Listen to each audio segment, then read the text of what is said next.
all this pressure once I start recording.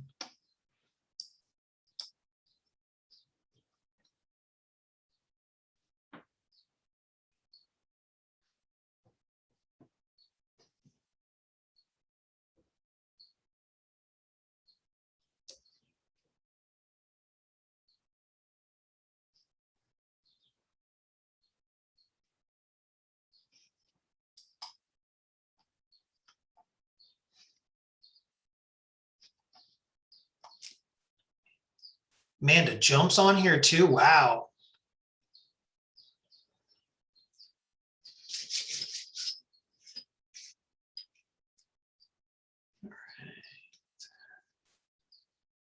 Well, it's 10 o'clock on the dot, so I always like to try to get started on time if I can, to be respectful of those that have shown up. So first, let me introduce myself. My name is Joshua Boatman, and I'm the Regional Technology Director for the Ohio Valley region. And today we are going to talk about how to take a contact all the way through a contract within Command. So a couple of notes about this class. Typically I had it scheduled for about an hour, but the last couple times of doing it, it seems like we truly need to go about an hour and a half. So if about an hour into it, you need to jump off because of prior commitments, I completely understand. We are going to record this and then provide this recording at some point in the next week or so. We're still working on the details of that. So without further ado, let me go ahead and share my screen. And hopefully people are seeing it. Yay, nay. There's my thumbs up from Amanda Jump. Always can count on her for the thumbs up. Perfect. All right. Let me adjust a few things here. Hold, please. Try to get my screens in order. If at any point you have any questions, please feel free to shout them out, unmute yourself, raise your hand, throw them in the chat. I will do my best to answer any and all of them unless they're extremely difficult, and then I'll just casually ignore them. So as you can see, we are logged into Command. Because it's a Command class, how exciting is that? So today we're going to talk about, how to basically process your first transaction. Now, I want to be kind of clear. We're not going to go through every single exact step, especially when we talk about the back and forth between agents. But we're going to try to hit the highlights of what you need to know to kind of push yourself through your first transaction within Command. I'm a firm believer, as most people, if you've been in any of my classes, I say it a lot, that I don't ever expect anyone to walk out of this class being an expert on anything. There's a lot of information that we're going to give out. But the goal is to just make you aware of what Command can do, the direction you should be going. And in that way, when you do hit a roadblock, you know the capabilities of the system. So I think that's a huge, huge thing, in my opinion. So outside of that, let's get this thing going. So within Command, you can always tell what applet we're in, and we're going to kind of talk about the applets we're going to go into by clicking the little red KW in the upper left-hand corner, and you're going to see a list of all the applet names. So today, we're actually going to talk about contacts and opportunities.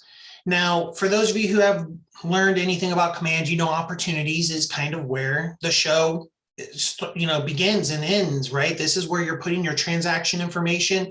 This is where you're putting your documents for compliance. This is where you're putting in your commission request. This is where, you're creating that transaction within .loop and Docusign, all that good stuff. But before we can do anything with an opportunity, we have to have a contact in the system. You cannot create an opportunity without the prerequisite of having the contact for the client created first. So I'm going to walk through that process relatively quickly. It's pretty simple. And we're just going to go to the contacts applet on the left-hand side.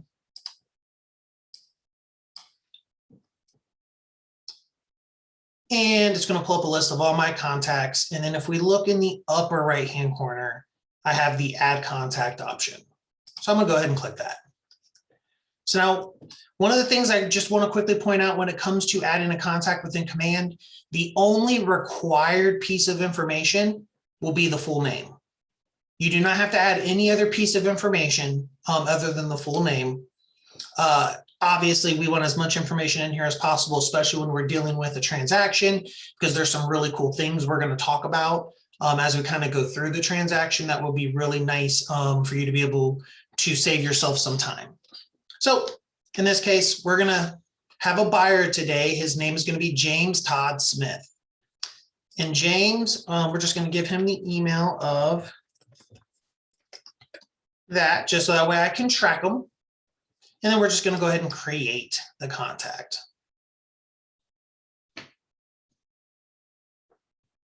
And that's all we're going to do here. Now, we could create the opportunity from within his contact if we wanted, but for the purposes of this class, we are going to go into opportunities. So to do that, of course, on the left-hand side, we can expand it, and opportunities is the two people shaking hands. It's a weird handshake. This dude has no thumb. It's weird. I don't know what's going on. But hey, who am I to judge? Aaron, it is LL Cool J. Thank you. Already, you're my rising star with all my hip hop references. The hip to the hop, and it don't stop. All right. So now we are in opportunities.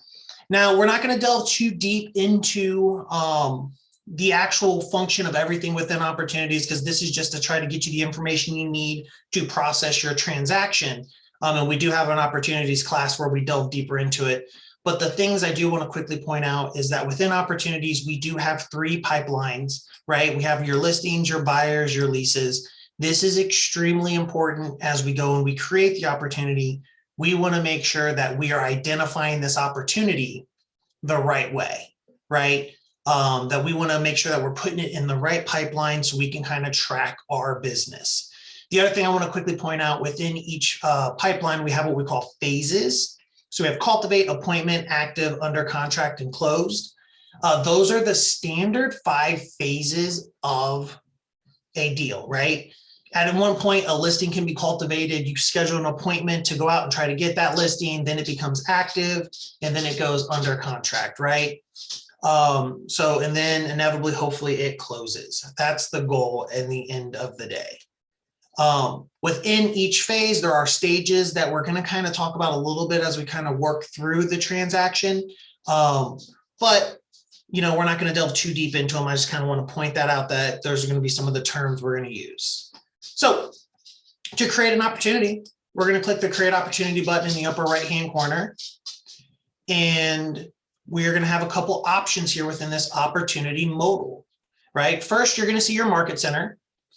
For most cases, you're only going to see one market center listed here, right? You would only see multiple market centers if you were transitioning or whatever. And you have to forgive me, my dog's walking around on my hardwood floors behind me if you hear her. She doesn't like it when I'm on the Zoom. She's like, why are you talking to people and not me? And then below that, you're going to see the opportunity type. So this is what designates what pipeline we're going to place this opportunity in. So in this case, LL, in this case, James, but LL Cool J, he is a buyer. So we want to make sure we select the buyer opportunity. This is extremely important, right? Because we want to make sure we put him in the appropriate pipeline. If you create an opportunity that is in the incorrect pipeline, you cannot migrate it. You cannot move it back and forth. This is why it's extremely important you select the appropriate one first. So we'll go ahead and we'll click buyer. Client, of course, this is where we're going to look for James. So we can type him in our list. Here we can see here's James Smith. And then by default, it creates the opportunity name. Now let's talk about the opportunity name real quick.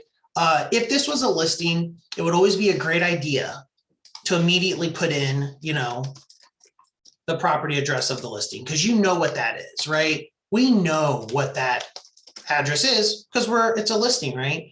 But since we don't know, we can go ahead, since this is a buyer, we're going to go ahead and leave it as his name.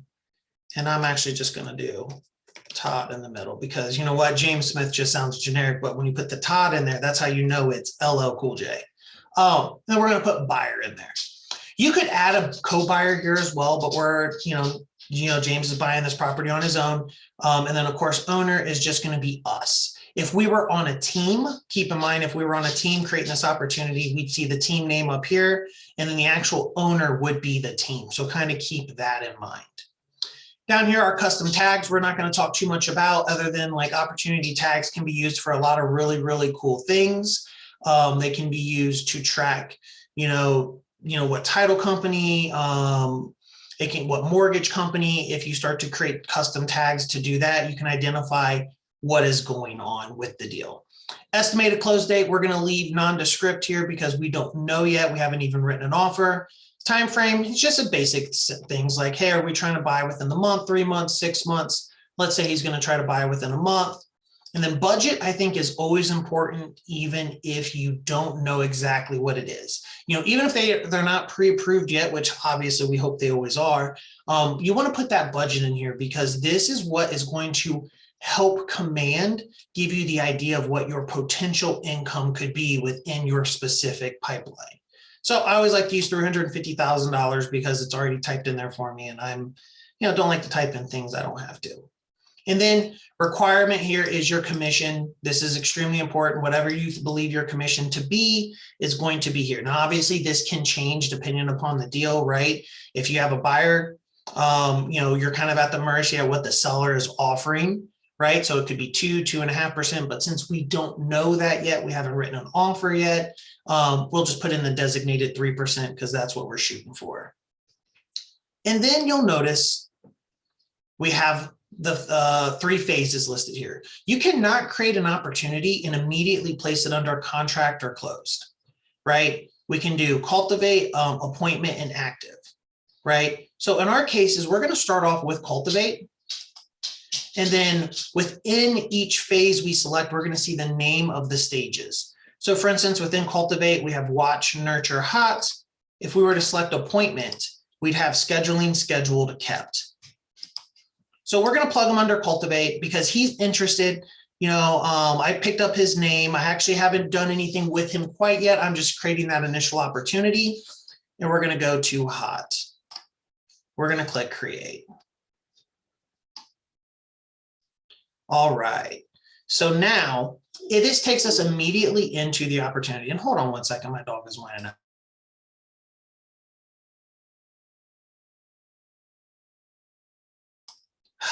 How embarrassing, these dogs. All right. So this is going to take us into the opportunity screen. So when we actually are within the opportunity, we're going to see a couple tabs across the top, right? We have details, buyer profile, documents, offers and commissions, notes, and timeline. We're actually going to dig deeper into some of these. And others we're just going to kind of gloss over because it's really not important to the task at hand. But the thing I want to quickly talk about when we get to the details section are a couple things here. The general information, this is where whenever we need to change the name of the opportunity, we're going to do that. How do we change information in any of these boxes? Well, generally in the upper right-hand corner, we're going to see a little pencil. So we can click the pencil, and this is going to take us into our edit general information screen. Changing the opportunity name can be vital, especially when dealing with the buyer. As we write offers, and if they don't get accepted, we're going to want to make sure we update that opportunity name as we go through the process. One thing to keep in mind, when we later during this class, when we start a transaction within Command or within Command, and we pick either .loop or Docusign, the name of that loop or the name of that Docusign room is going to be automatically created as the opportunity name. So I just want to kind of make you aware of that. And the biggest key with that is just to make sure that you understand that, hey, especially when you're dealing with .loop, make sure that the opportunity name is reasonable. It's not offensive. It's nothing negative, because especially as you start to share out documents to get signed, they will in fact see that loop name based upon the opportunity name. Here, of course, we could go through and select our custom tags. We can change our phases if we wanted within here, and we can add estimated close dates, various appointment fields that we'll actually kind of go through as we progress through the class. And finance type, I'm just going to say I already know he's conventional. All right. And then the other section we're going to definitely pay attention to is going to be the property section. Once we know what property we are going to write on, we want to make sure that we come into the detail section, hit the little pencil icon, and we select that appropriate property. So I'm going to leave this screen for the moment, and I'm going to jump to my buyer's pipeline, right? So to get to your pipeline, you can do it multiple ways. If we click on opportunities over here on the left-hand side, you're going to see our pipeline, and you can see under the cultivate stage, I have one opportunity. That's the one I just created. And here you can see, since I put in that budget of $350,000, that is what shows as the volume. So we're going to go ahead and click cultivate here.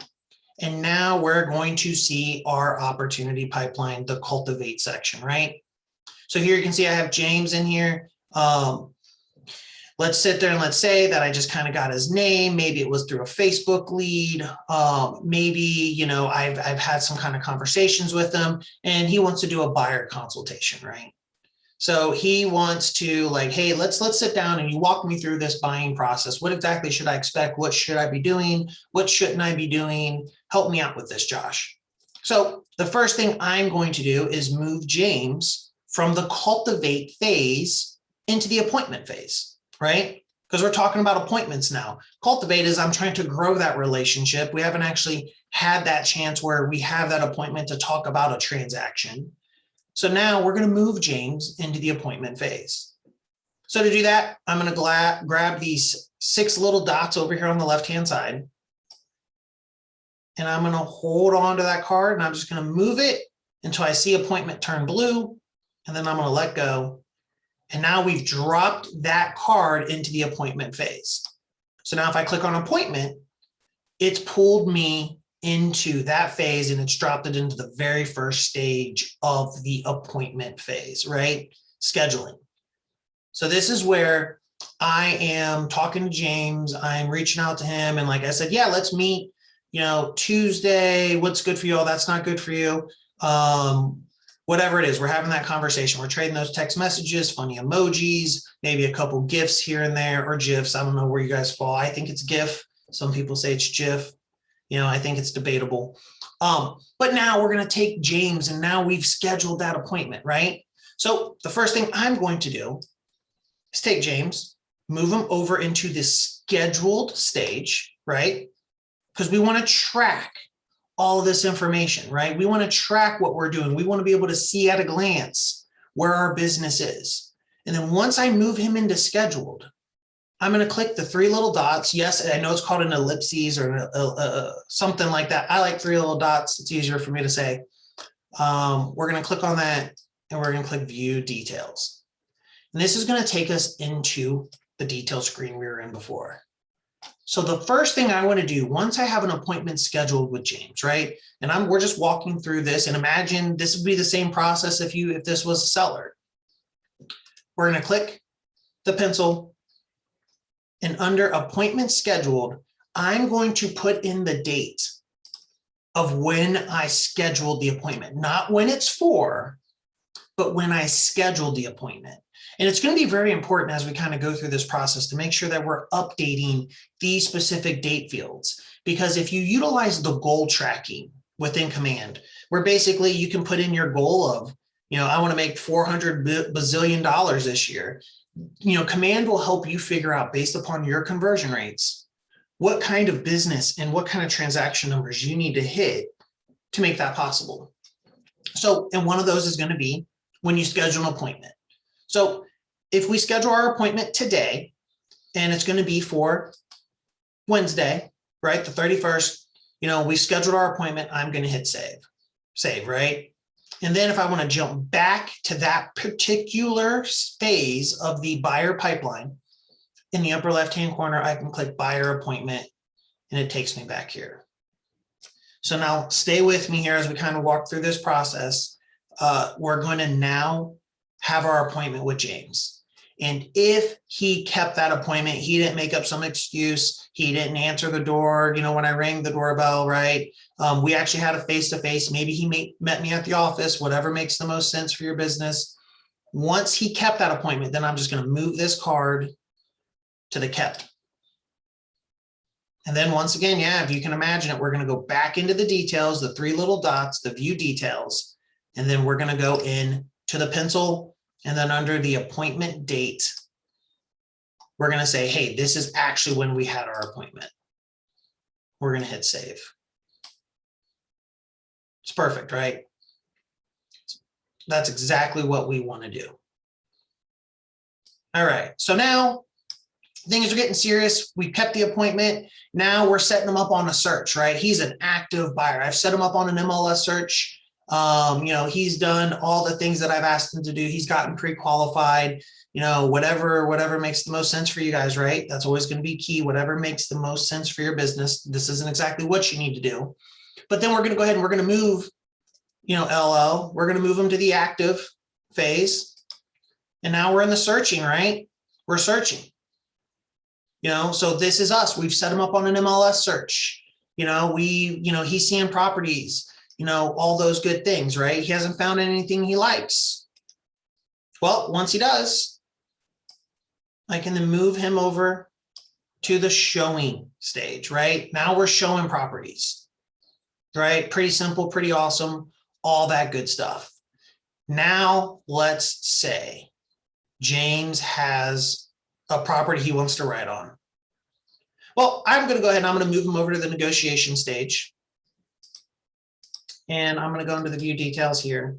We're going to click the little pencil and, you know, we're going to go ahead. Agreement 1. So this is interesting. Like we probably should have filled this out the moment he signed, like maybe our buyer brokers agreement, right? Like where our exclusive right to represent him as the buyer's agent. I know some agents don't use that. I don't know why.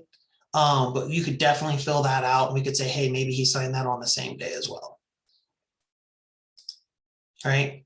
But more importantly, what we want to kind of do is we want to update this opportunity name.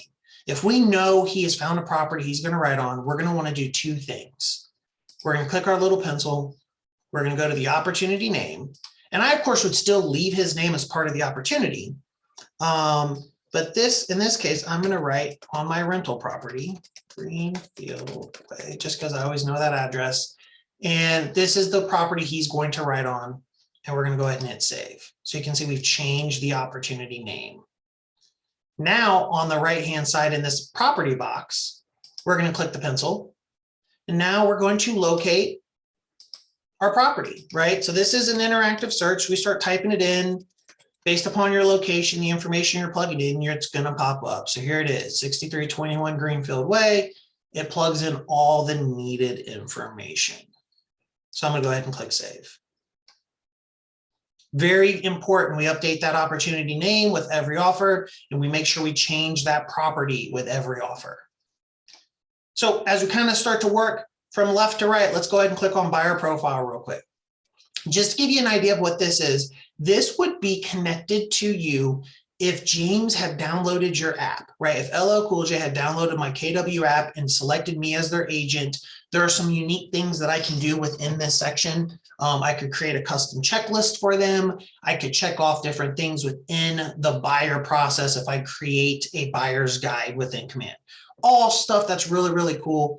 But we're not going to dive into that. That's kind of getting into the weeds of this class. So I just wanted to point it out. It says not registered because he has not downloaded the app. He has not selected me as his agent. So now let's jump into documents. So the document section of Command, this is the compliance portion. This is where we basically add our documents to a checklist. So that way our compliance coordinator can verify that we're doing everything right, that we have all the requested and required information to process a transaction, right? Basically, they're just helping us protect us from us, right? So the first thing we're always going to do when we, go into the document section, we need to pick our checklist. So over here on the left-hand side, you're going to have this thing called a checklist type. When we drop it down, you're going to see 2, 3, 5, 7, 10 different types of checklist. This is market center specific. So if you do not see a checklist that makes sense to you, say you're a commercial agent, for instance, and you don't see a commercial checklist, talk to your MCA, work with your MCA because they can create a checklist for commercial deals. Or maybe there's a specific checklist for multifamily, or maybe there's a specific checklist for a unique situation. I want to be clear, this isn't for them to create a specific checklist. This isn't for Josh's checklist, right? They do need to be generic enough that other agents within the market center would make sense for them to have access to. But if something's missing, definitely reach out to them and they'd be more than happy to work with you to find the appropriate checklist. In our case, we're going to select residential. So now the first thing we're going to kind of point out that once we select a residential checklist, there are actually multiple sections within this checklist. There's the consultation, right, which you can see there are no documents here. My market center in this case has chosen that there's nothing that they need to see during the consultation phase. And then there's under contract. So if we click under contract, right, this is where we've written an offer, right? And we're going to talk about how to write an offer, but this is where you're going to see the list of everything you need to include to process your offer. So very cool stuff. Now let's talk about, well, Josh, how do we actually get this thing going? How do we write an offer? How do we share it? What do we do? Well, that's where the start transaction option in the upper right-hand corner comes into play. And I want to talk about this very, very clearly. Within Command, we integrate with two different transaction systems, e-signature platforms, if you will. .loop, boo, and then Docusign, yay, right? I have no ill will towards .loop, except I do because there's a boo, boo that man, boo them. Anyways, so one of the key things we need to make sure we do is whenever we want to start a transaction within Docusign or .loop, we want to make sure we start the opportunity first. We don't want to create a .loop or a Docusign room, start to gather all those signatures, start to do all this really cool stuff, and then come back and create a loop or create an opportunity. I apologize. And the reason we don't want to do that is if we do not start the transaction from within Command, then it makes it a lot more difficult on us to pull those documents in for compliance purposes. If you create a loop first, if you create a room first and you have all your signatures, you're really going to be stuck downloading stuff to your computer and then turning it around and uploading to your opportunity within Command. I'll show you how that process works real quick as we get further along, but I kind of want to just point that out, that that's one of the things you want to be very cautious of. Always make sure, excuse me, that you start your opportunity first and then you start your transaction. Now, when we click the Start a Transaction button, one of the things you'll notice here is that I have two choices. This is because this is based upon what I have integrated into Command. I have both my Docusign and my .loop account integrated into Command, so I could start this as a Docusign room or a .loop loop. If you only have one of them, you're not even going to have this. This dropdown isn't going to show you really anything. You're just going to click Start a Transaction, and it will take you into whatever the singular one you have added. For our purposes, we're going to go ahead and we're going to do Docusign. And when we click on that, it's going to think about it for a second. And it's going to take us to Docusign. And if you haven't logged into Docusign today, it's going to ask you to do just that. So here I'm going to log in with my password.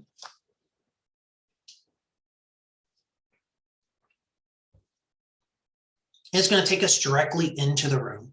And the thing I want to point out, look at the room name, right? You can see it is the name of our opportunity. So there's a lot of stuff you can do within Docusign, right? There's tons and tons and tons and tons of things that you can do. We're not going to cover a whole bunch of it. We're just going to talk about the nitty-gritty pieces of info that you need to actually share this out. So what we're going to do is if we click the Add button in the upper right-hand corner, it's going to give us a bunch of options here where we can add forms. You'll notice we're in the document section. I should point that out first. We have these different sections we can be in. So under documents, we're going to click Add in the upper right-hand corner. And from this list, we're going to select Docusign Forms. And now this is going to bring up this modal here, where now we have a couple options at the top. We have Docusign Form Libraries or Docusign Form Groups. A quick breakdown is this. When you have libraries selected, you're going to see a list of all the different MLS association forms that are available to you. This is going to be based upon your NERDS number, your NRDS number from the NAR, and what boards you belong to, right? So here you can see I have access to the Cincinnati, the Columbus, and the Dayton board, as well as a specific library for my market center. Groups, which you're going to see I don't have access to any of them, although I know they exist. Groups are where your market center can create specific groups that contain all the pertinent docs. So for instance, your market center may have a buyer packet group or a listing group that should just have all the documents in there that you need. So that way it's easy for you to just kind of select and then add them to your room. If you do not have a group, reach out, talk to your MCA and work with them, and they can help you. They'd be more than happy to help put together a Docusign group of all the needed forms you need, just so it's easier for you to actually process a transaction. So I'm going to work from library, and I'm going to select the Cincinnati one, and I'm going to do a search for the purchase contract, right? So I'm just going to grab the purchase contract. Here we are, contract to purchase. How exciting. And I'm going to click add. And it's going to refresh. It's going to be in here as well.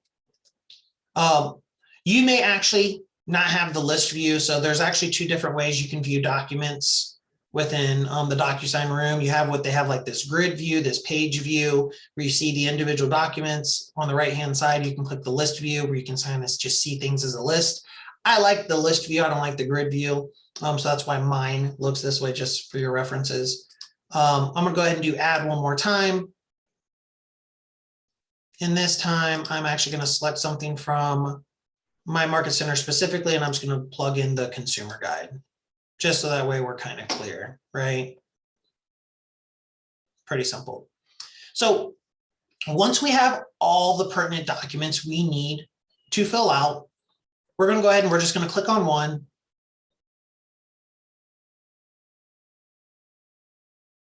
And it's going to load like 17 different times. I kid, it's only 3. And then it's going to have some information plugged in here for us. So here we have the contract that we can start to fill out. Very, very cool, right? You'll notice that it actually did pull in some information. So here it pulled in the budget, right? This pulled in our budget, what I said our budget was going to be. But we can obviously change this. And let's just say we're not going to write at 350. We're going to write at 275, right? Here we would go through and we would fill out all the different pertinent information for our offer, right? So let's just say we're going to plug it in. And I'm not actually going to fill out this entire contract for an attempt at brevity, and as well as to not embarrass myself, because I would be embarrassed to try to actually fill out a contract, because y'all are experts at that and I by no means am. All right. So, but we can kind of go through, we can plug in the various pieces of information we want. Let's just go ahead and let's plug in, the address here. Perfect. We'll just do that. Once we have it all filled out within this particular form, we're just going to save and close.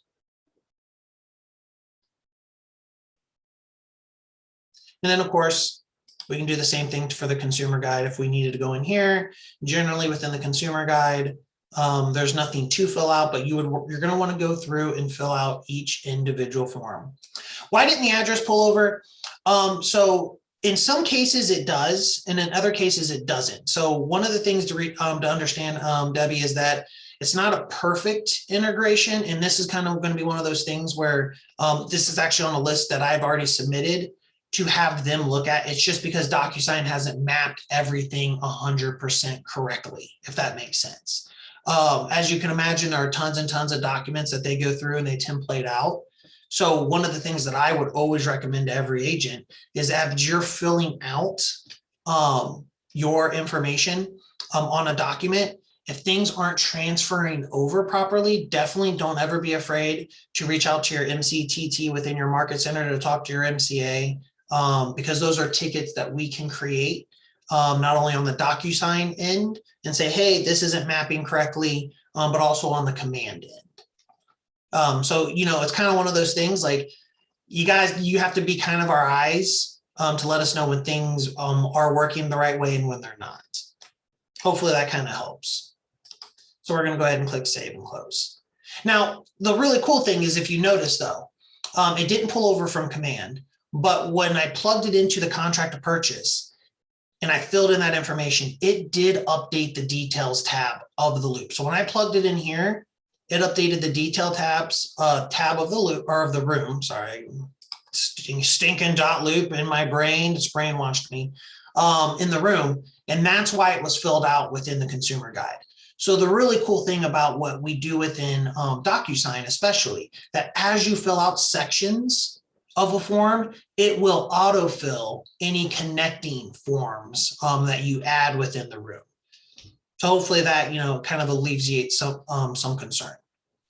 So we've gone through, we filled out our needed pieces of information. And obviously I know there's tons and tons and tons of things that you would need to fill out before you actually, submit any kind of offer to another agent, or that your client very well may need to sign off, but suspend your disbelief.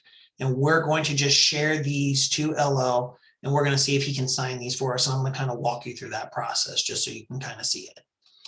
The thing I want to point out is if you notice this section of Docusign right here, it's empty. But watch what happens when I select one or more forms. We get some options here, right? I can select multiple forms here, and we can get some options. If I didn't want to have to click individual forms and I'm comfortable with selecting all of them, I could just select all here in the upper right-hand corner.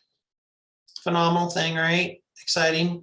But once I select those forms, now we have some options, right? I could copy them, I could move them, I could email them, I could combine them, I can create an envelope, archive, unarchive, delete them, right? Well, there are two things I want to point out here. Email would email the forms in their current state to someone. That's it. It doesn't allow someone to fill them out. It doesn't allow anyone to sign them. It just allows you to email those documents to someone. Create envelope, the little pen icon, that is what we're going to utilize when we want to actually get something signed, right? We want to share this, in this case, to our client, and we want to create the envelope. Well, let's wait on that. 1 second here. All right. So this is going to take us into our envelope details. And here you can see we have documents added, right? These are the 2 documents we selected. If for some reason we didn't want to select these 2 documents, we can close them out right now. If we go to the action, we can remove them as well here. If we wanted, to add additional documents, we could do that on this screen as well. If we forgot to select some, we're like, oh man, I need a couple more in there. We could go to Room Docs and select those as well. The other thing I want to point out is the envelope name. So it's going to say, please Docusign, right? So the envelope name is not the subject line of the email. We're going to control that further down on this screen. The envelope name is how you are going to identify the envelope. So if you're in a situation where within a transaction, you're sharing multiple envelopes and you want to be able to identify, you can change that envelope name to initial signed docs for 6321 Greenfield, right? Thank you for helping me spell correctly. I love computers. I used to be able to spell when I was a kid. I was actually in a spelling bee, but now technology has made me an idiot. And I just kind of want to point that out. That way you can identify what those envelopes are. I think it's very key, very important for you to be able to kind of track that information if you ever need to go back and look for something, see exactly when you sent something to someone. So you can say, hey, no, I sent this here. This is when I sent it, especially in auditing purposes. So next, we're going to add recipients to this envelope. So we have this little drop down here, right? So we have 3 ways where we can actually do this. We can do pre-tagged roles, room participants, or email addresses. Email addresses literally just allow us to type in an email address to just add people. They're not a part of any role that has been pre-tagged, which we'll kind of talk about that in a second, or room participants where they're just members of the room. I prefer, in a good rule of thumb, is to use pre-tagged roles when possible. So when we do that, it's going to bring up a list and it's going to say, hey, here's what I've noticed. In the forms that you're sharing, we have sections designated for buyer 1, buyer 2, seller 1, seller 2, and realtor, right? We have specific sections designated for them, right? They're seeing, Docusign is showing you that within the contract to purchase, there are signature and initial fields for buyer 1, and so on. So they're saying, hey, we can automatically assign those fields to a specific person, which is phenomenal, right? Who doesn't want to do that? That sounds like easy work, right? So over here on the right-hand side, we're going to select recipient. And then there's a couple options here to be specified by recipient. We're going to ignore those. And then we're going to see our available recipients, right? And here we can see James Smith, his email. We're going to select that. And we're going to designate him as the buyer one, right? Now, of course, we could designate ourselves as the realtor and all that good stuff as well, but we're just going to go ahead and hit add selected. And now we can see James is assigned the role of buyer one. We've given him the ability to need to sign it. We could just say, hey, receive a copy, needs to just view it, but we want him to sign it. And under more, we can add a little message to this if we would like, add access authentication, which is kind of like creating a password, so to speak. A little overkill in some cases, but just it's good to know that it's there. And then, of course, we could add an additional recipient if we needed to. Now, down at the bottom, message to all recipients. This is where we designate the actual content of the email. In this case, LL Cool J is going to receive, right? Subject line, please DocuSign, pretty generic. I always, once again, I like to be specific so people know what it is, what's popping up within the subject. Nothing can be more trying if you're doing multiple emails back and forth within DocuSign and they're all the same subject line of please DocuSign. It can be confusing when you're trying to specifically locate something, right? Take the time, be creative, fill out the subject, just don't leave the defaults. So it can say, initial, I cannot spell that, initial, offer docs 6321 Greenfield Way. And then we could say email message, Mama said knock you out. Hopefully for my LL Cool J fans, that makes sense.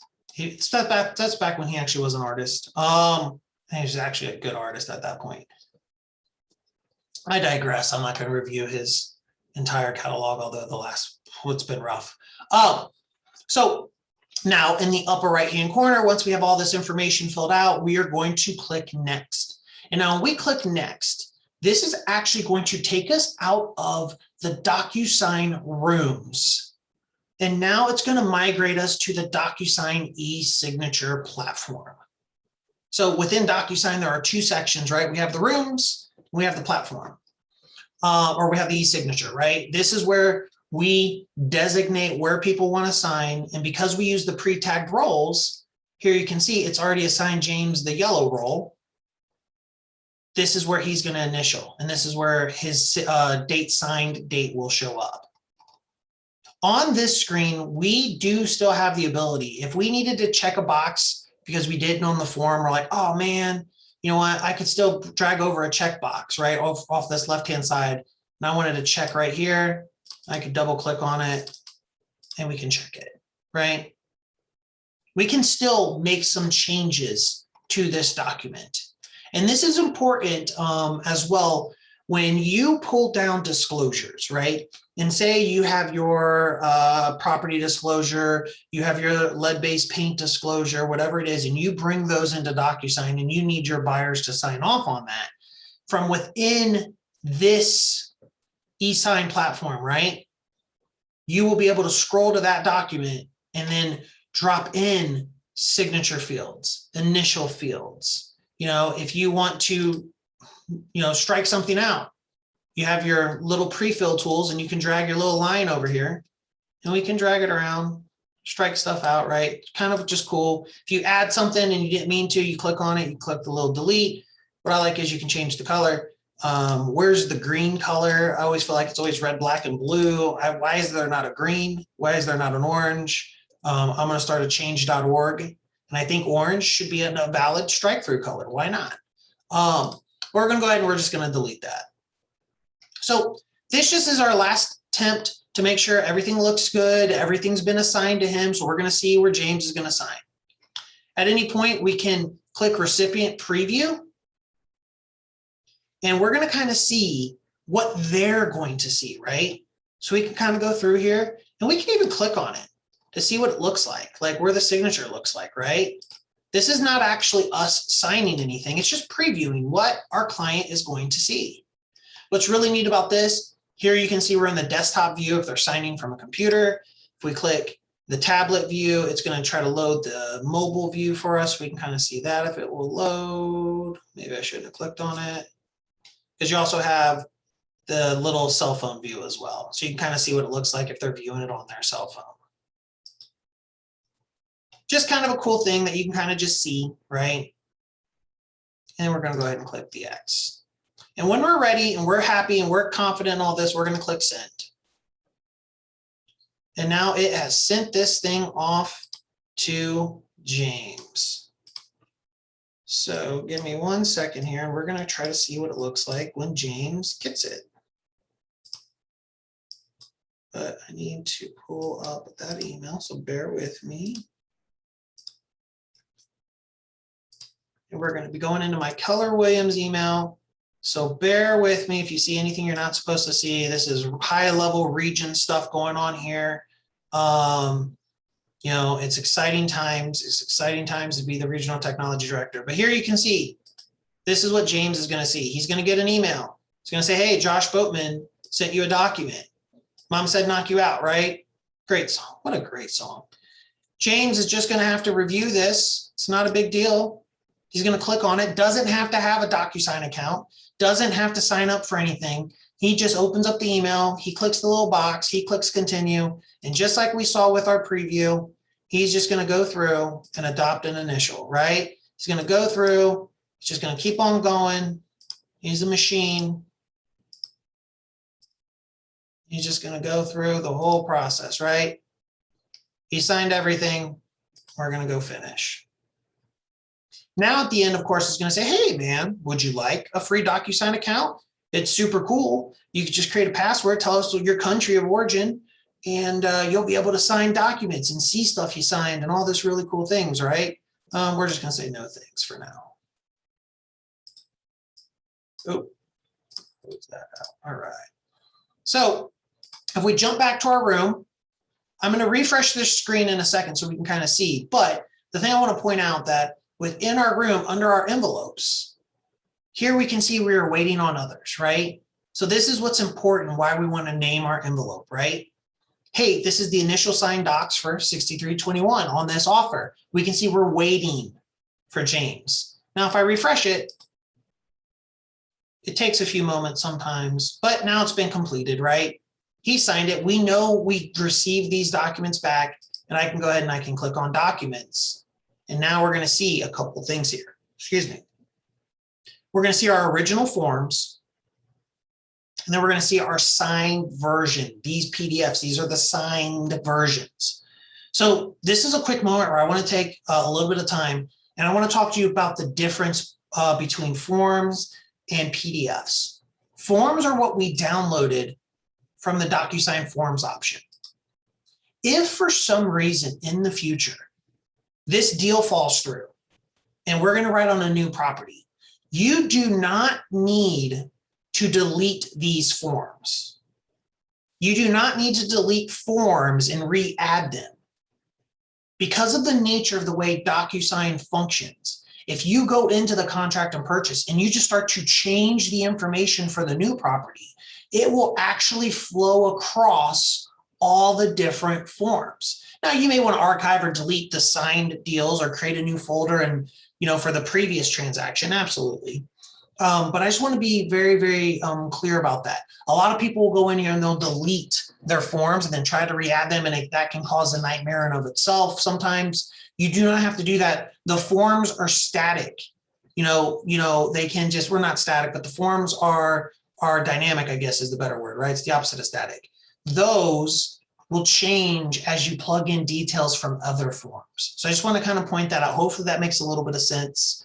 Don't immediately think just because a deal falls through that you have to delete the form. Definitely migrate the signatures out though, or the signed docs, right? And you can say, hey, here's the difference. Here's the signed version. Now, once we have everything signed, just kind of give you a heads up, we then can share these signed docs. And once we've gone through it, we've done our due diligence, make sure everything's signed, double check that the contract looks good. We can then share this to the listing agent, right? We can select the appropriate documents just like we did to do our e-signature, right? To create our envelope. Now we're going to click email. In email, these are just going to be the attachments that we can then email to, the listing agent. I think I did Joe. So Joe agent, the listing agent, we can plug in his email address. Here's once again going to be the subject, offer on 6321 Greenfield Way. So that way we can share these offer docs directly to the listing agent from within Docusign. Right? Very, very cool. Very, very simple. So we're not going to go through that whole process of a counter and a negotiation and stuff like that. It would add way too much length to this class for sure. But to give you an idea, what we can do is if we go in here, we can kind of see here are the one or more docs. This is what Joe agent would receive, and he'd be able to view these docs, download them for his perusal, for his client signatures through his digital platform, and then he can share them back. All that good stuff, right? Close that out. All right. So now we're jumping back into Command, right? We were in Docusign there for a little bit. It was a lot of fun. There's a lot of exciting things going on there. Now we're in Command. So when we're ready to start bringing things into compliance, this is the value of making sure that you actually start your transaction from within Command. So we're looking at our checklist items, right? These are just placeholders, right? You can't download the contract of purchase to fill out from these, right? You have to do all of that through the transaction platform, .loop, Docusign, whatever you're using. To the right of the checklist items, though, we have an add file option. So if I want to add the contract of purchase, and if I started that transaction from within Command, I click add file, it's going to give me a couple options here. Manual basically says, hey, I can drag and drop and I can browse and I can sit here and I can go to the PDFs and I downloaded, whatever it is, right? They send it to me as an offer. I scanned it in because I do old school deals and I handwrite my deals as God intended, right? And I fax that thing over on the Dinosaur or the Pony Express, whatever makes the most sense. We can do all of that, right? But you'll notice we have an option here called Docusign. And if we click this, this allows us to see the documents that are in that room, or if you were in .loop, it would say .loop, right? You'd see the names of the documents within that loop. And then we can select the appropriate one so we know it's the signed one, right? And then we can assign it. And then it'll actually assign it to that checklist. You can do that individually for each file, right? The other thing you can do, if you know you have multiple files, right? If you have multiple documents that you want to add to an opportunity, absolutely we can do that. If we click attach multiple files, once again, we could browse individually and select and then attach them all at once. Or if we have them all in Docusign, we can click this. We can drop it down and say, oh, here's our signed contract of purchase. Oh, here's our consumer guide. Here is our signed consumer guide, so on and so forth, whatever was required, and we can click attach. And now you're going to see it's attached those documents here. And then we can click submit to MC for them to check the compliance, right? They will get notified that we made a compliance request and that they can go through and verify that the information we submitted is correct and it's within the needed signatures, right? It's filled out properly, all that good stuff. Now, you're not going to just want to add one document at a time and submit it to your MC. Try to submit as much to your market center as much as possible. It makes their life a lot easier. If you're looking for what the best cadence for that is, definitely talk to your MCA, your compliance coordinator, and see how often, when not, do they want you to submit stuff, right? But it's not a one-time submission, right? If you submit something, you can then submit something else, and if they kick it back, you can actually add a comment to it, and you can kind of go through that whole process. All right. So I'm not actually going to submit this to the Market Center because they this is actually tied to a real market center and I don't want to confuse them. I've already confused them enough in some of my classes, but I just kind of want to point that out. Now, the next tab. And before we actually leave this document section, once we get past the under contract, you will notice over here on the left-hand side under the residential where we selected the initial checklist and we have set different checklist sections, there is a closed one as well. So after the property closes, here's a specific checklist for you to upload specific documents to the opportunity for compliance, right? So I just kind of want to point that out. You have the ability to, there's additional checklists depending on which stage of the transaction you're in, and then depending on what your market center has filled out. If at any point you have any questions about what any of these are, especially if there's a required doc and you're not quite sure, what some of these are, definitely talk to your MCA, talk to your compliance coordinator, talk to your TL. Your market center leadership should be able to answer any and all those questions. All right, now let's talk about offers and commissions. So when we click on offers and commissions, this is where you start the process of trying to get paid, right? So this is the section everyone really, really gets excited about, right? Who does this for free? Maybe one day UNICEF will get into the real estate business. Joe Dirt joke, anyone like Joe Dirt? Don't watch the second one, it was terrible. All right, so offers and commissions. We are going to add our offer. Simple, right? We click add new offer. And then once again, I always recommend we name it the property, right? We want to do that, like it's going to default initial offer. I would always put the address.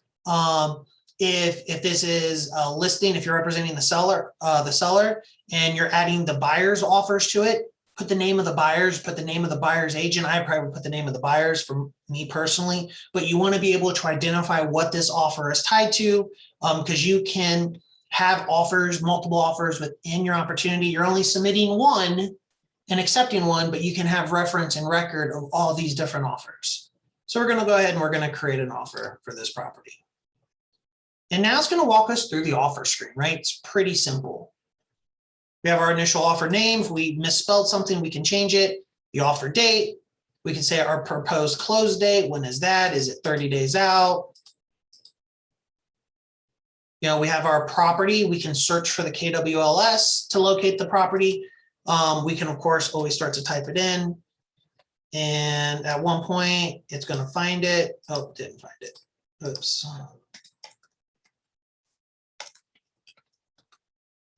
And if we select it, just like it's searched under the details, we can select the property. And we're going to go to parties. And once again, there's a bunch of information we can fill out here. You are not required to fill out all of it. The only thing we need is with the asterisks. So here you can see, since we represent the buyer, it brought James over, it brought in his email address because we provided all of that within the contact. Here you can see I'm representing them as the buyer's agent because he's in my contact, right? For this purposes over here, we can sit there and say, this is Tracy Morrow as the seller. There's an obscure hip hop reference for anyone who doesn't know anything about hip hop. And then that's something everyone will have to Google because no one knows who that is unless you Google them. And then the associate's name, we can say he's being represented by Joe Agent, right? We don't need all this other information. If you have it provided, it doesn't hurt to provide it. I'm a big believer in more information, the better, right? But you can kind of just slowly plug this in. The one thing of note though, once again, even for your buyer, you don't actually need his email address. You just need his name. So if you just plugged in his name and you're not sharing anything and you're doing everything old school, like you're not emailing him anything, you're not using Docusign, you're not using .loop, and you're doing everything paper contracts. You're sending, updates via Morse code. It's fine. You don't have to include it, but in our cases, since we included it in the contact, it came over.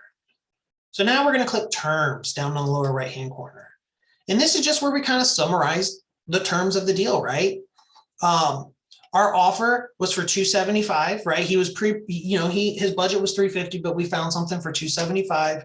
He's going to put $25,000 down in cash. You're going to see it's going to calculate this, and he's going to borrow $250,000, right? You cannot type in this field, right? It doesn't work that way. You have to put in the cash and the finance amount here to equal what the offer price was, right?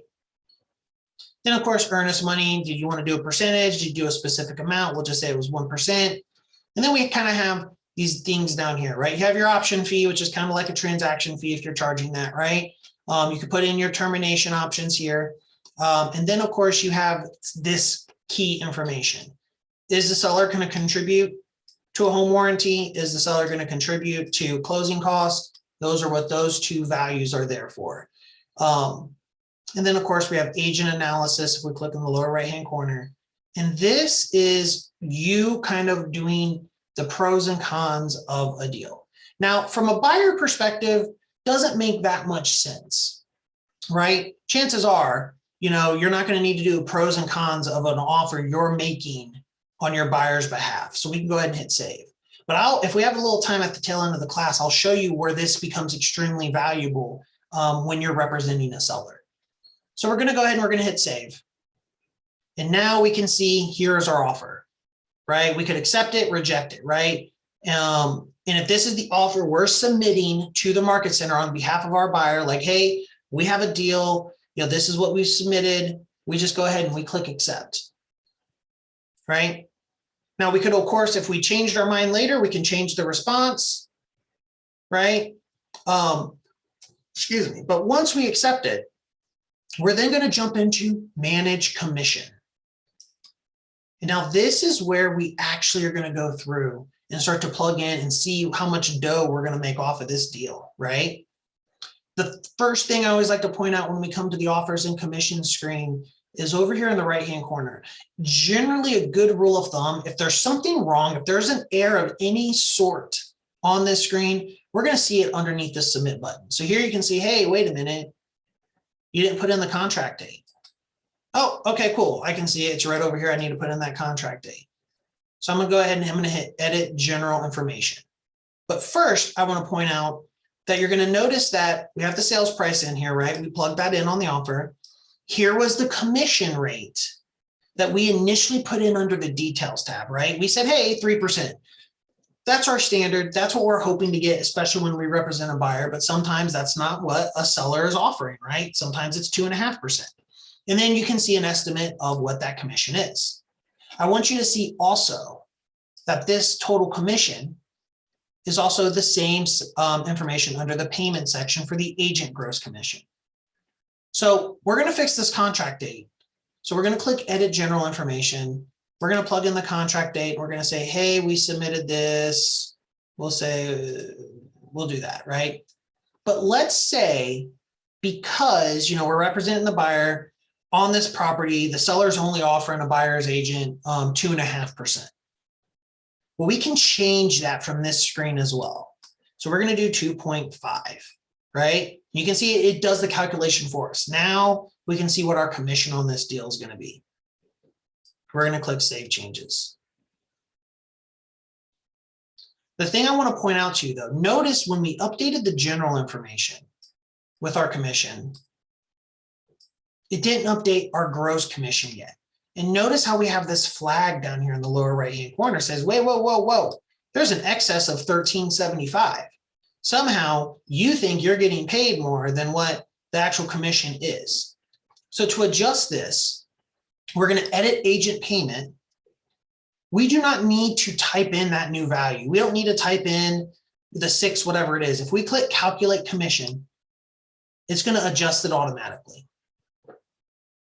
And then within this screen, we can kind of sit there and say, hey, here's what our royalty is going to be. Since we're at a 70-30 split, here's what the market center is going to take. Here's if I want to donate anything to KW Cares, Kids Can, the Bold Scholarship, all that good stuff. And if I go down here under extra payment options, I can add some additional things. Maybe I made a concession where I am helping pay for the home warranty, right? Maybe me and the listing agent had to split it. We can plug that information in here as well with all the needed options there. But if we're okay with all of this, we're just going to hit Save Changes. And now you're going to see the breakdown, right? Out of our 6,800 bucks, basically, right? The royalty was 400. The company took their $2,000, and then we're going to be netted 4,400. And then from this screen, each transaction, as you have them submitted and approved and all that, you'll actually see how close you are to capping out, right? You'll see your royalty cap, you'll see your market center cap, how close are you to capping out? If at any point you have any questions or concerns within this commission, or you want to kind of be a little specific because maybe there's some weird stuff, you have the ability to add a note on the right-hand side, and then this will be attached to this commission request, and your MCA can review it and reach out to you for any further questions. Then, of course, we can hit submit. I'm not going to do that because I kind of can mess things up for the market center. Pretty simple, right? The last couple things I want to talk about is the notes section in the upper right-hand corner here. This is where, as you go through a transaction, if you want to include any notes that are pertinent to this transaction, this is very, very important. You have your contact card, which is your client, and then you have your notes section, right? I always want to talk about why command was built a certain way it was and the value of each. You only add notes to a contact card when it's just specific to that client, right? Not anything specific to their to their transaction, right? If something unique is happening within their transaction, that's what the notes section for this particular transaction, that's what this opportunity notes is for. If you're having back and forth, if there's questions about inspections, you want to make a note that says, the home inspector said that this wasn't a big deal, or whatever you want to track specifically to a transaction. That's what this note section is for. Only use the notes within a contact for the long-term nature and nurture of, the client, right? Maybe LL's wife's pregnant, and there might be, and you may want to make a note that says, hey, next time you talk to LL, ask about his wife, ask about the baby, right? All that good stuff. The timeline on the right-hand side, this is just basically exactly what it sounds like. This is your timeline of this opportunity. Pretty much everything that you've done within this opportunity is tracked. Who's opened it, who's viewed it, who's done things, when did it switch, when were dates entered, when did stuff change, all that good stuff, right? So let's talk about what happens if your deal falls apart, right? You've submitted a commission request, you've submitted documents, but you're representing the buyer. Well, what do you do? Like, what happens? Like, the deal fell through. What do I do? Do I create a new opportunity, Josh? What do I do? The answer is no, you do not create a new opportunity. The first thing you'll do is you'll be able to request a termination of the commission. Since I haven't submitted it, I can't do that. But it's going to be pretty clear here. You're going to come to your offers and commissions, and you're going to request the termination of that commission, right? So for our purposes, I'm just going to say, hey, are you sure I want to change the response on this? Yes. It's going to flip it back to accept, reject, and I'm going to say I'm going to reject it, right? Have record of it. Don't need to delete it. Don't need to come in here and delete the offer. No reason to, right? Keep a record of it, right? These are everything that's tied to this transaction, like to this opportunity, right? The next thing we're going to do is go to the documents. And what we can do is you'll notice, hey, we have this contract list, Josh. What, do I have to go through and delete these? No, you absolutely do not. What we can do is, if you notice up here at the top, we're under the under contract section of the residential checklist. If we drop this little arrow down, we can add a new version, right? And the reason we don't like terminate this or mark this opportunity as a lost opportunity, right? LL is going to write another offer, right? He's not bailing out on us as his realtor. He still loves us. He still appreciates us. So what we can do is we can add a new version. And when we do that, we have the ability to change the version name, right? So you could just say, hey, version 2, right? If you know the property address of the next one he's going to write on, so let's say it's 6445, actually, I think we'll do 60655 Shaw Road, right? You can add that. You can create a new version. You don't even have to do under contract there if you don't want. Create a new version. And now what it does is it creates a new checklist for us. We didn't lose our previous checklist items, right? We can have those for record, right? We want to keep those records like, hey, even though it didn't get accepted, I still want a record of everything that deal contained, right? We can just create a new checklist that we can then fill out and submit to the Market Center, right? And then once again, the next thing we're going to do is then we're going to jump to the detail section. We're going to edit the general information. Here we would change the opportunity name, right? Because, hey, that deal fell apart, but we're still within the same opportunity, right? We're going to go to the property. I think there's a 60055. There is. All right. And we can type that in, save that. And if we go to documents, before we go back into our transaction, we can sync our transaction, which basically what it's going to try to do is push any changes that we made within the details tab of our opportunity over to the loop or over to the room. And then we can go to the transaction.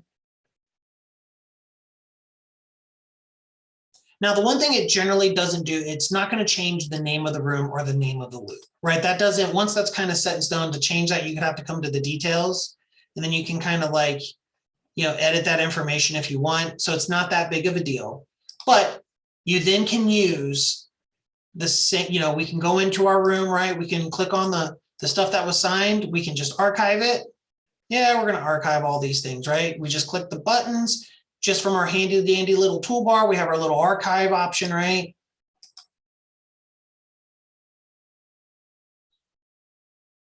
We have our, now I'm going to just view active documents. So we have our loops, our forms, and we do not need to get rid of these, right? Our forms are dynamic. So said another way, when I click contract to purchase, and we're going to write an offer on another property, right?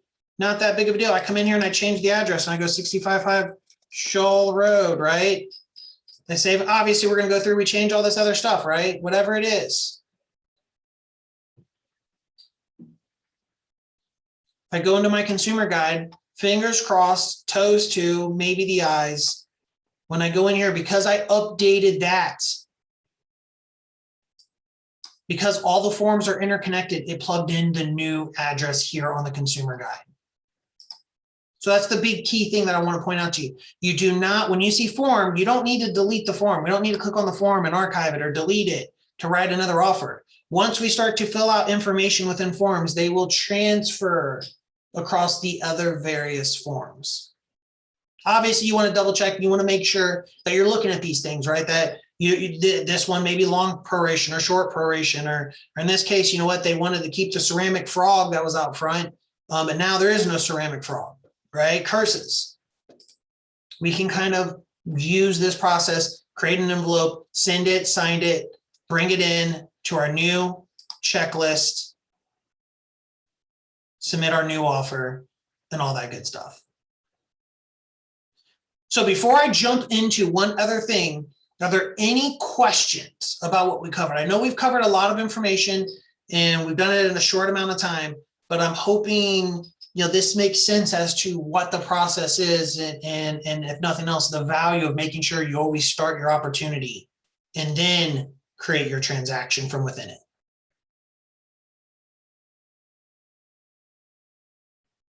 Okay, awesome. I'm going to show you one last thing. So I'm going to go back to the opportunities on the left-hand side.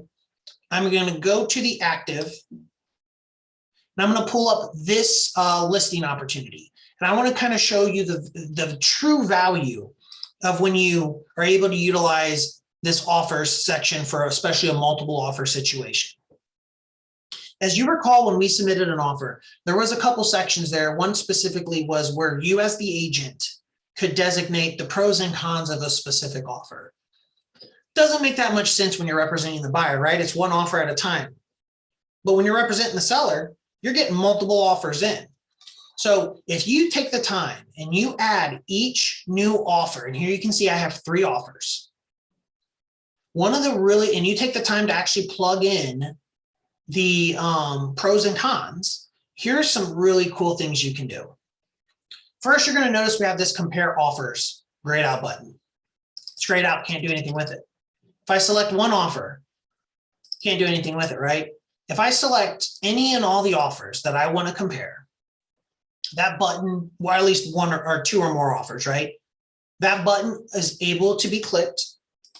I click on it, and first it's going to show me a quick breakdown, right? So I can see the sales price, the cash, the finance amount, the earnest monies, right? Here I can see where I have spent the time to put in the pros and cons. Hey, this is an all cash offer. There's no closing cost assistance, but they need a longer closing date. Hey, you don't have to help with the closing costs, but they have to sell before they can buy.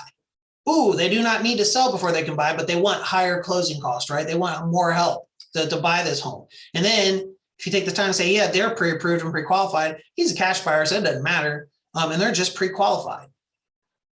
You can then take this offer comparison, click email offer comparison, and now we have the ability to share this with our seller. Here's the information. Here's our seller's email, the subject if we wanted to change it. The email, this is all default, right? You can even send yourself a copy of it. But if you want to see what your seller is going to see, click the little eye in the right-hand corner. It's going to be branded to you, right? Your info. It's going to have your client's name. It's going to be a little summary that they can see within the email, and then download that same side-by-side summary we saw on the previous screen. Is there a template for this in Command? When you say template, do you mean to be able to change it and update it? If the answer to that question is yes, then the answer is no. You can't change this. This is a pretty static, like you can change the actual message itself, right? And we're doing that over here on the left-hand side under the email message. You know, we can change the subject, the list of terms. Do you mean, and I think I might need a little bit of help. You mean like pros and cons here? Is that what you mean, Marcy?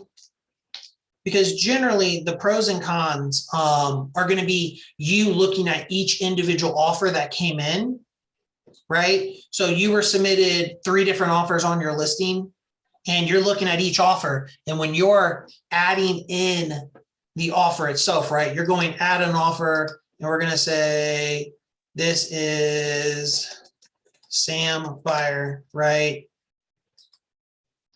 You know, you're going to start plugging in the offer details, the party, right? We'll just do Sam Buyer, and it's going to be Wally agent terms. Here, you know, Sam's in this case, he's going to offer $15,000 in cash, but he's going to finance 290. I don't know. We're just going to kind of plug some information in. Here, he's going to say, oh, but he also needs, you know, $5,000 in closing costs, whatever it is. On this screen right here, agent analysis for that offer, this is where you as the agent plug in your pros and cons of this specific offer. Hopefully that makes sense, right? You're reviewing each offer, and as you're adding that offer into Command tied to your opportunity, you're plugging that in. So that way, when you compare the offers, it's going to make a liar out of me. Oh, come on. I know I'm doing a lot. But when you're comparing all the offers, then you can send something to your client, and then they can have that email in front of them. And as you're talking to them over the phone, you can reference each offer, and they have that, you know, high overview pros and cons, right? You also have the ability to plug in a summary. Here I didn't plug in a summary. But I just think that is probably one of the most amazing things you can do. Because especially in this environment, when you have that listing and you have those multiple offers and you're trying to sift through and trying to keep everything straight for your seller, take the time, fill out each offer, provide your pros and cons, because A, it's going to be extremely beneficial to your seller to receive it, right? And B, it's going to be extremely beneficial to you because chances are this isn't your only listing. And you may have 7 other listings that you're getting other offers on. And this is the only real way that you can kind of keep everything straight. Right? So you can go back and you can reference it, and you know what your pros and cons are on this particular offer versus having to go back and pull that contract again. So very, very cool feature, super exciting. I'm going to go ahead and I'm going to stop sharing my screen. Are there any questions, concerns, criticisms, compliments?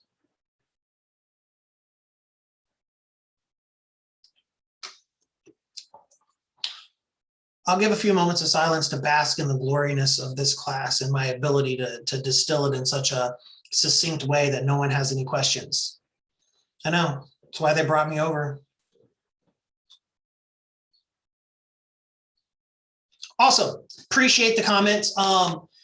Once again, this is being recorded and I got to still figure out exactly how we're going to get this hosted on our YouTube. I'm not quite sure how I want to do it yet, but we will have these classes available for you guys to take advantage of if you want to put yourself through this misery again. Absolutely, you can watch it. Outside of that, if you have any questions, definitely talk to your MCTT, talk to your MCA, talk to your TL, your market center leadership. They're there to serve you and help you with your transactions. And if you really, need some help, you can always reach out to me if that's some kind of insanity you want to be a part of again. Outside of that, I hope you all have a great Monday and a great start to your week. And personally, go ahead and do me a favor and sell a bunch of houses. Thank you. Thank you. Hey, thank you, sir. Greatly appreciate y'all. Take care. Thank you.